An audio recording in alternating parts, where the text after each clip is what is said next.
everybody, and welcome to my channel.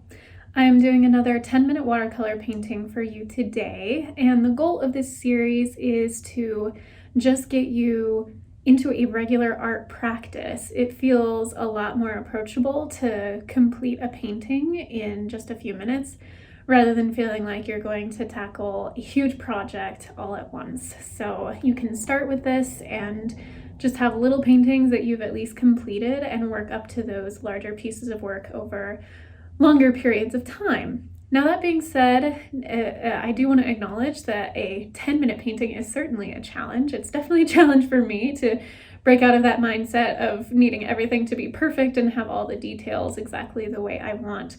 That is not the goal of this series. This is more to help loosen you up, at least be painting or drawing or whatever it is that you want to be doing with your art, so that you can do it on a more regular basis. So we're going to be doing a landscape today, which I will fully admit that landscapes are not my strong suit, so this will be an extra challenge for me to not only do it in a short amount of time, but to do subject matter that I tend to avoid. So I hope you join me and just have a lot of fun with it. For this painting, I did wind up using a reference image from unsplash.com. That is linked in the description below if you want to take a look at the original image. And since this was such a short time frame, only 10 minutes, of course it's not exactly realistic or precise to the photo. I just wanted to have something in front of me to help guide my adaptation of the scene so that I wouldn't just be left floundering trying to paint from my own imagination, which sometimes, most of the time, doesn't work out so well. I prefer to work from reference images. And this is a water and sky scene landscape, so the majority of the color I'm using is blue. The dominant one is cerulean blue, so if you're looking at my paint palette, the over on the right side, one up from the bottom is cerulean blue, and then that very bottom one is a manganese blue. The manganese blue tends to be a little brighter, and I like using it sparingly to add little pops of vibrancy, but the cerulean blue, some ultramarine blue, which is that third blue up from the bottom on the right side, and Payne's gray for the really dark colors. And of course, since we are working so quickly, for the majority of these 10-minute paintings, we are working wet into wet, so which basically you already have wet paint, and then you go back in and you're adding more wet paint. So that really makes colors flow together quite a bit. You can get some interesting sort of flows and textures and washes, which are so inherent to watercolor paints. So just kind of let it do what it's gonna do. You do have a certain amount of control, so the more paint you have and the less water, just like I laid down that very bright blue down on that white strip there, it's gonna be more vibrant and not flow as much. And of course, the more water you add to your brush and your paints, the more the colors are gonna start to flow into each other and maybe have some of those spreading lines and washes that go into each other. So especially for this, just really being open to what watercolor does as a medium is important. I know for my longer paintings where I am going for a truly realistic look, I do a lot more to control the paint itself rather than just letting it flow everywhere. So it can be a little freeing. There you go, see there's that little pop of manganese blue. You can tell it just has a bit more vibrancy.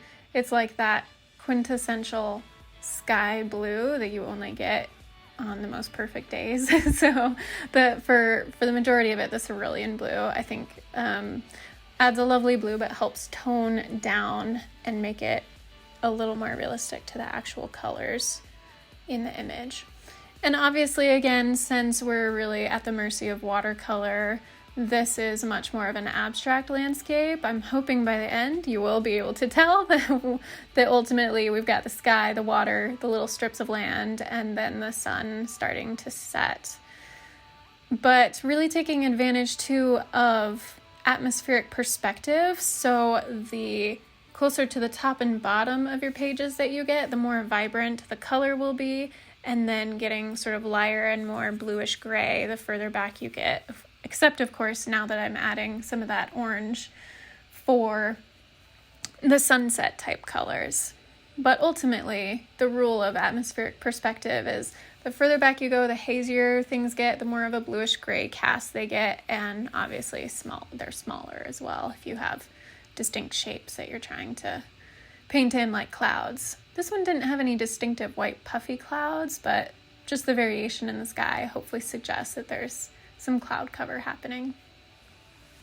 And I'm using the cadmium red light, which creates a really nice orange color when you use it sparingly, and then a little bit of the cadmium yellow medium to tone it down, kind of a yellowy orange sunset color. And I am using my flat brush for this to lay down color quite quickly. It's a size 8, I want to say, flat brush. And then when I go back later in with some more detail, I of course use my trusty favorite, the round tip size 4 brush. And both of them happen to be from the Princeton Art Brush Company brand. I like it, it works great, but if you find other brands, that's totally fine. I'm not tied to that brand only. It just so happens that 2 of the brushes I use the most come from that brand. And you can find them at pretty much any local craft store. Again, going in with some yellows, just hopefully showing some of that atmospheric, hazy, sunset type color.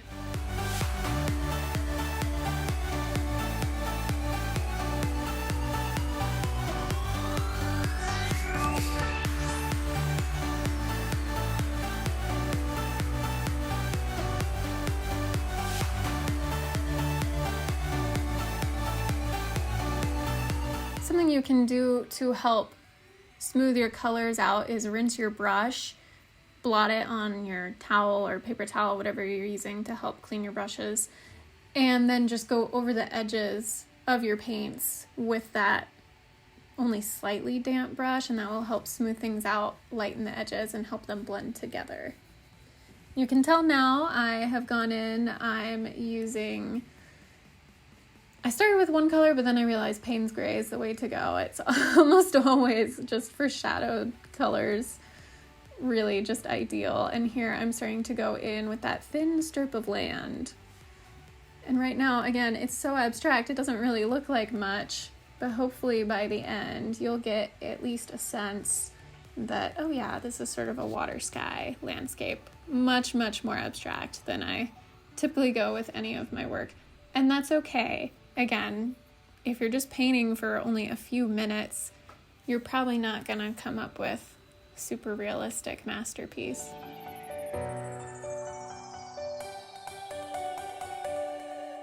I am allowing the bristles of the brush kind of at the top there for the sort of tree texture kind of look that the land has. Just kind of doing a little bit of dabbing and let the inherent bristle texture of the brush bring some of those out.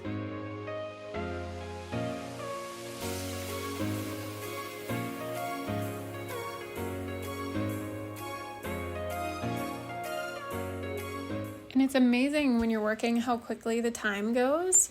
When I first started, I was kind of looking and realizing, okay, yeah, we're about 7 minutes. That's still some time. And then all of a sudden, last time I looked up, I was thinking, oh goodness, I have only a minute left. Better get going. So that's not quite at this point. But when I did, I realized, okay, we gotta just go as quick as we can to finish this off if we're sticking to that 10 minutes.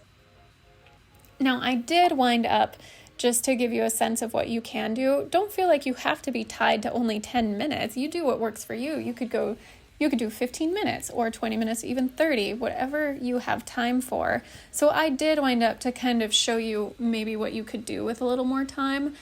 After I finished the 10 minutes, which you will see what the image looks like at the end of a 10 minutes. And then I went back and for about, I would say 6 more minutes. I did set a 5-minute timer and worked a little bit beyond that. So for about 6 more minutes, I worked a little more just to get it to a place I was a little more happy with as far as pushing some of the color and contrast. I didn't quite achieve that in the first 10 minutes. So of course, adding the reflective land and branches and trees in the water. So doing a little bit of that kind of downward sweeping motion to make it look like a reflective water.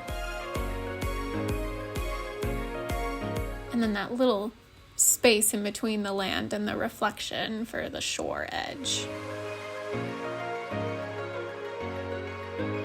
I think it was right around here where I started to realize I didn't have much time left. I had maybe a little over a minute.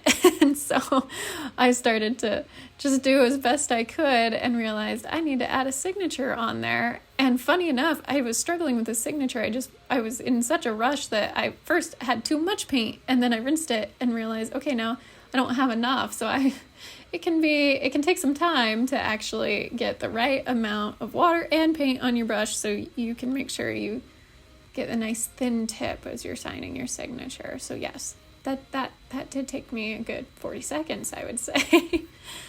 So you don't have to count the signature as part of the painting, but I'm trying as much as possible for the entire painting to just stick with that 10-minute limit. And I finished signing pretty much right as the 10-minute timer beeped. So, phew, made it.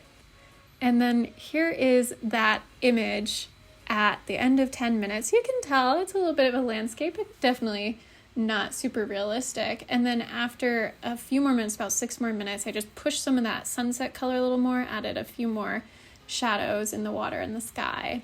And then you can see both of them side by side. So even with just about 15-minute painting, you can get just a little further and increase some of your contrast and quality in the painting. Thank you so much for watching. I hope you enjoyed. Please like and subscribe, and I'll see you in my next video.